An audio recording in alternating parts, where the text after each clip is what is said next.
అందరికీ మనందరి తరఫున ఆహ్వానాన్ని పలుకుతూ నేటి కార్యక్రమంలో ఇంకా రావాల్సిన వారు ఉన్నప్పటికీ కూడా సమయాభావం చేత సమయ కాలయాపన అవ్వకూడదు కాబట్టి త్వరగా కార్యక్రమాన్ని నిర్వహించుకోవాల్సిన అవసరం ఉంది కాబట్టి కార్యక్రమాన్ని అందులో సభా పరిచయంతో ప్రారంభం చేస్తాము. సభా పరిచయంతో మొదలు పెడతాము.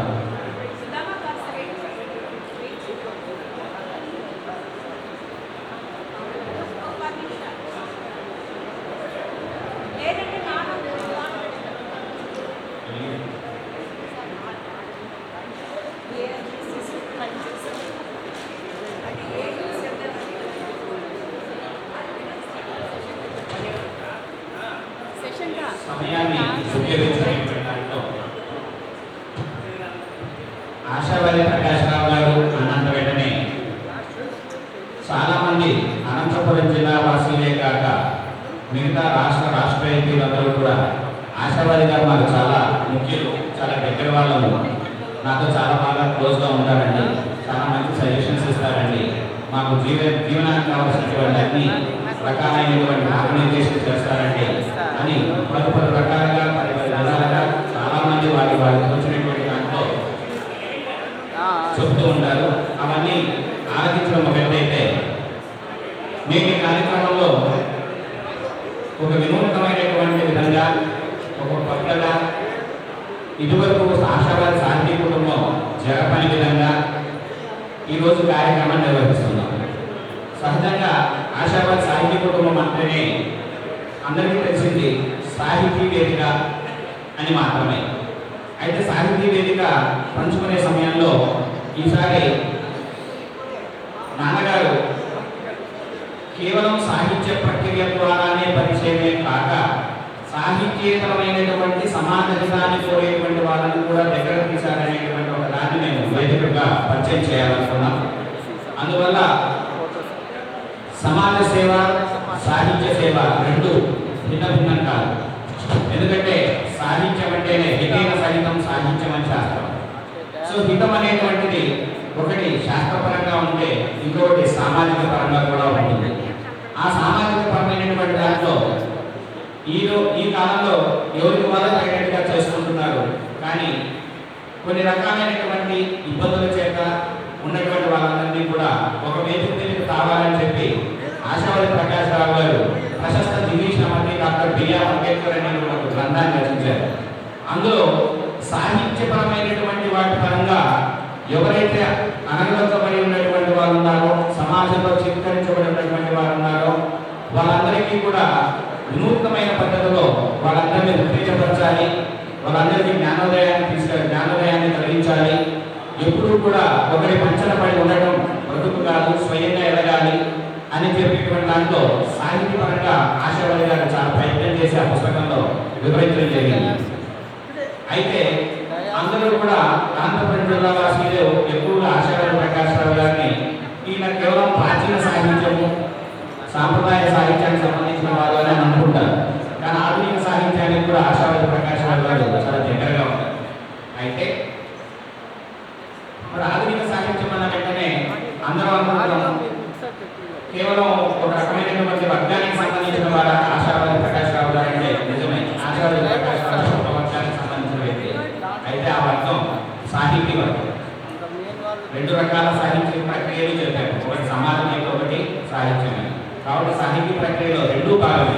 ఎలాగంటే సరస్వతి అమ్మవారి యొక్క రెండు భుజాలలో సంగీతం సాహిత్యం సరస్వత్యాహ భుజత్వం ఏకం ఆపాపకరం అనే ఆలోచనాత్మకం ఎలాగో అలాగే ఆశావాది ప్రకాష్ రావు గారు రెండు రకాలైనటువంటి ప్రక్రియలను సమాజం ద్వారా గ్రహించి తను ఉన్నటువంటి స్థితిని కోల్పోకుండా ఉన్నతమైన స్థితికి ఎదిగే దిశలో అన్ని వచ్చిన వారిని అందిపుచ్చుకొని తన యొక్క మేధాశక్తికి మరింత శక్తిని చేకూర్చుకొని తన గురుదేవులు లేనటువంటి నందూరి రామకృష్ణాచార్య గారు, అలాగే డాక్టర్ సివి సుబ్బన్న గారు ఇత్యాది వాళ్ళ దగ్గర విద్యను అభ్యసించుకుంటూ శభాషను అనిపించుకునేటువంటి స్థాయిలో విశేషించి ఈరోజు కార్యక్రమం జరుగుతున్నటువంటి ఇదే వేదిక మీదనే 14వ వేదనే సర్వేపల్లి రాధాకృష్ణ గారి చేతుల మీదుగా బాల కవిగా పేరు పొంది అనంతపురం ఆర్ట్స్ కళాశాలలో మొట్టమొదటిసారిగా గురువుల చెంత హాస్టల్లో చదువుకునేటువంటి సమయంలో ఎవరో ఒక అబ్బాయి అంట మాదిగ పిల్లవాడంట అవధానం చేస్తున్నాడంట ఈ ప్రమాణండి అంటే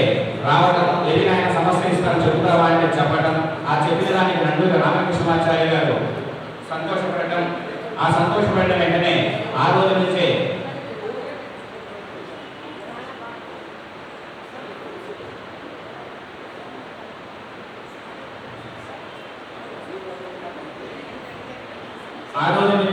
నండూరి వారిని గురువుగా స్వీకరించడం అటు తర్వాత సమస్య విషయంలో అవధాన విషయంలో సివి సుబ్బన్న గారిని ఆశ్రయించడం అలాగే రాజరేఖ వెంకటేశ్వరరావు గారిని దగ్గర కూడా సమస్యలకు సంబంధించినటువంటిది అలాగే చాలా రకాలైన అవధాన ప్రక్రియలన్నింటినీ కూడా నేర్చుకోవడం జరిగింది.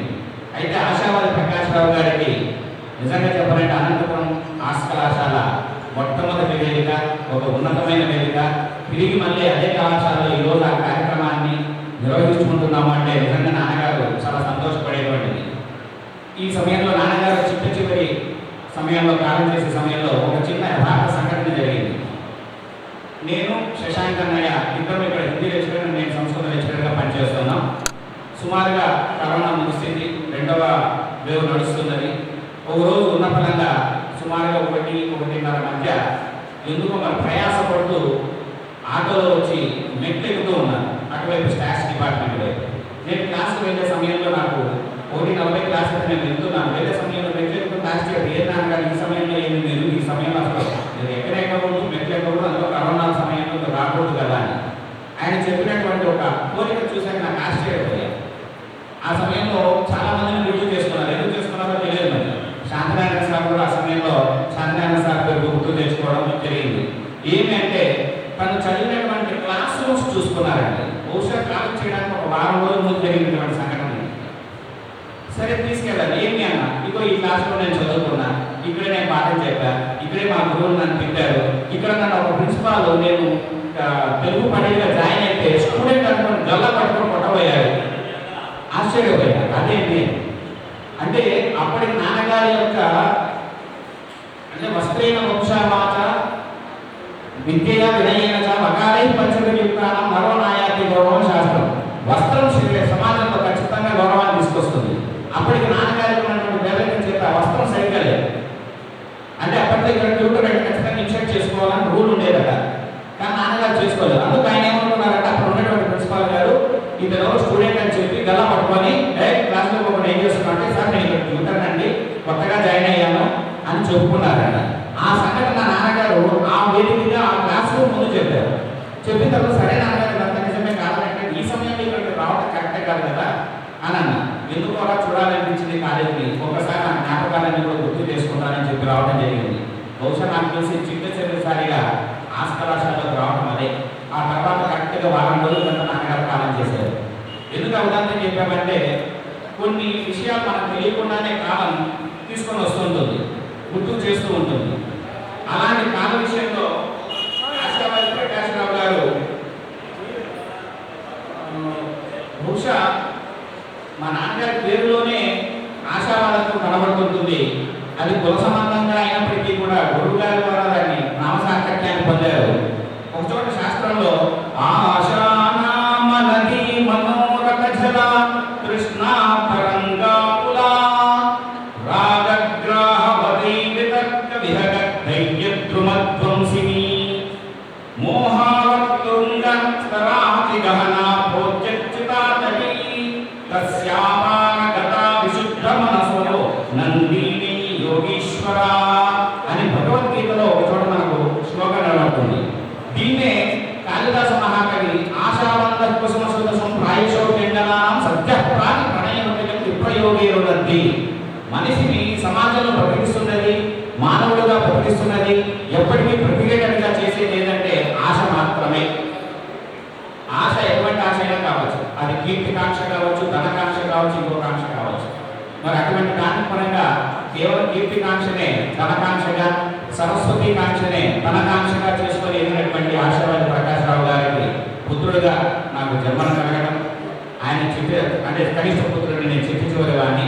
అలాంటి తండ్రి యొక్క వారసత్వంగా నాకు రావడం అనేది అదృష్టంగా భావిస్తూ తదుపరి కార్యక్రమంలోకి ప్రవేశించే ముందు మొదటగా నేటి కార్యక్రమానికి సభాధ్యక్షతను వహించవలసిందిగా ఆశావాది శశాంక మౌలి గారు మా పెద్దన్నయ్య అనంతపురం ఆర్ట్స్ కళాశాలలోనే హిందూ ఉపన్యాసకులుగా పనిచేస్తున్నారు.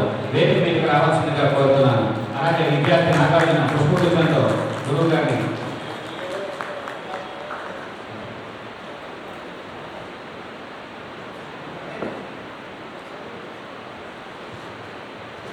కార్యక్రమం ఎలా ఉన్నా సభా సంచాలకులు సభా సమన్వయం అనేది చాలా విశేషమైనది. ఈరోజు నాకు కొంచెం అనారోగ్యం 3 రోజుల నుంచి నేను బాగా ఇబ్బంది పడుతున్నా. నా అభ్యర్థన మేరకు అన్నయ్య అని పిలుస్తాను. అందరూ అవధాని ఆమదాలని విద్వన్మానాలని ఏంటన్నా అన్నయ్య అనే పదం ఉంది. ఇవన్నీ బిరుదులు కూడా పక్కకు పోతాయనే ప్రకారమైన నమ్మకంతో ఆమదాల నువ్వే అన్నయ్య గారిని సభావేదిక మీదకి రావాల్సిందిగా కోరుతున్నాను. అలాగే పుష్పగుచ్చంతో విద్యార్థి భరత్ ఆహ్వానం పలుకుతారు. అన్నయ్య గారు శతావధాని. ఇప్పుడే మా విద్యార్థులు పరిచయం చేస్తూ ఆయన గురించి చెప్పాను. అబ్బాయికి ఆశ్చర్యపోయారు. ఈరోజు కార్యక్రమంలో ముఖ్య అతిథిగా శ్రీ ఏలూరు ఎండన్న గారు జనప్రియ కవి అనంతపురం వారు వేదిక మీదకి రావాల్సిందిగా కోరుతున్నారు. తదనంతరం నాన్నగారి సమకాలీకుల్లో హాస్టల్లో ఒకనొక సమయంలో ఇద్దరుగా అవధానం చేస్తారేమో అన్నంతగా ముందుకు పోయినటువంటి వ్యక్తుల్లో శాంతినారాయణ సార్ గారు డాక్టర్ శాంతినారాయణ గారిని ప్రముఖ కవి, కథా రచయిత, నవలా రచయిత, వైఎస్ఆర్ జీవిత సాఫల్య పురస్కార గ్రహీత అయినటువంటి వారిని వేదిక మీదకి రావాల్సిందిగా కోరుతున్నాను.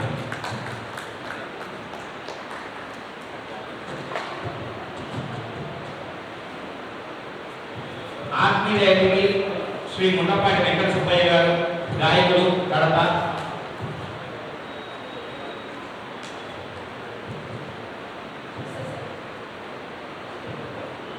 సార్ వెంకట సుబ్బయ్య గారు డైరెక్ట్గా వేదిక మీదకి రావాల్సిందిగా కోరుతున్నాను. అలాగే గౌరవ అతిథి గొల్లపల్లి జయన్న గారిని కూడా వేదిక మీదకి రావాల్సిందిగా కోరుతున్నాను.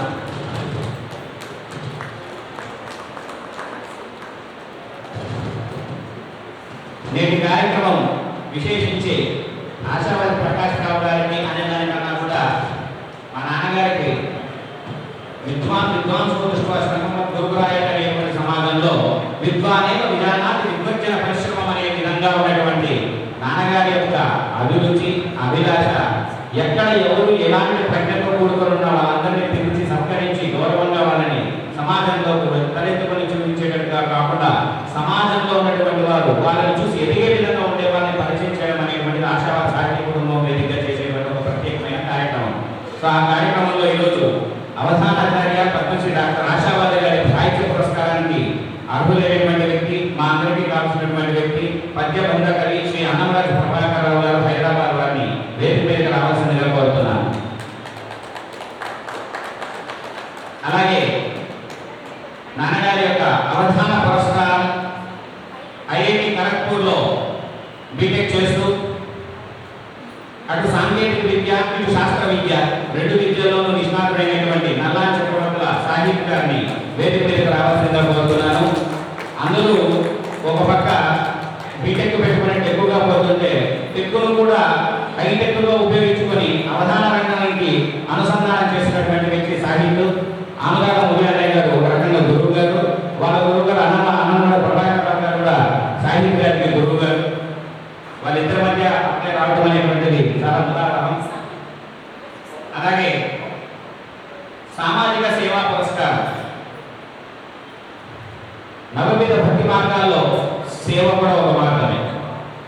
ఒక మార్గం సాహిత్యపరంగా కాబట్టి ఇంకో మార్గం అన్యోన్యంగా సేవాపరంగా కూడా ఉంది.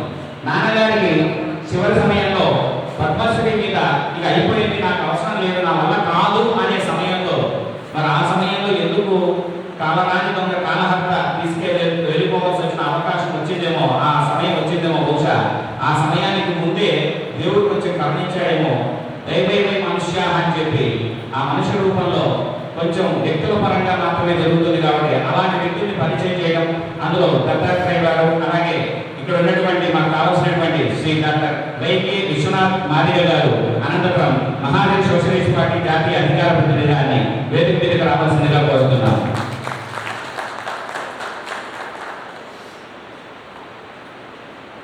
మా నాన్నగారితో ఢిల్లీకి పోయే అవకాశం ముగ్గురికి వచ్చిందండి.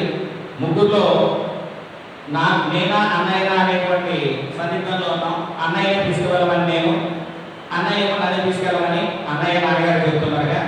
మధ్యలో మరి ఎందుకు కాలం అలా తీసిన తెలియదు. కాదు మీ ఇద్దరు కాదు, ఇదిగో డాక్టర్ వైకే విశ్వనాథ్ గారు కావాలి. ఎందుకంటే పద్మశ్రీ అవార్డు తీసుకోవడానికి రకరకాలైనటువంటి రాజకీయమైనటువంటి ప్రదేశాలతో వారి యొక్క పరిచయాలు చాలా అవసరమయ్యాయి ఆ సమయంలో. సో వాళ్ళందరి దగ్గరికి తీసుకొని చాలా సహనంగా ఓర్పుగా ఒక బిడ్డ తండ్రి ఎలా అయితే చూసుకుంటారో అలా ఆ తండ్రి కొడుకులాగా దగ్గరుండి ప్రతి విషయాన్ని ఎక్కడ అనారోగ్య పాలు కాకుండా జాగ్రత్తగా ఢిల్లీ దాకా తీసుకెళ్ళి తిరిగి ఇంటికి తీసుకొచ్చేలాగా బాధ్యత వహించినటువంటి సార్ గారికి చాలా కృతజ్ఞతలు తెలుస్తున్నాం సార్ మా కుటుంబం తరఫున. ఎందుకంటే సాహిత్య పరంగా మేము నాన్నగారిని ఎంత గౌరవించుకోగలుగుతామో సామాజిక పరంగా చాలా దూరం చేయబడ్డారు ఆయన. కాబట్టి ఆ సమయంలో మీరే అనుకున్నారు. అందుకోసం కాశవాడ సాహిత్య కుటుంబం తరఫున మీకు ప్రత్యేకించి కృతజ్ఞతలు. తదుపరి కార్యక్రమాన్ని సభా సమన్వయకర్త అయినటువంటి శ్రీ ఆముదాల ముఖ్యాంజనేయ గారిని నిర్వహించవలసిందిగా కోరుతున్నాను.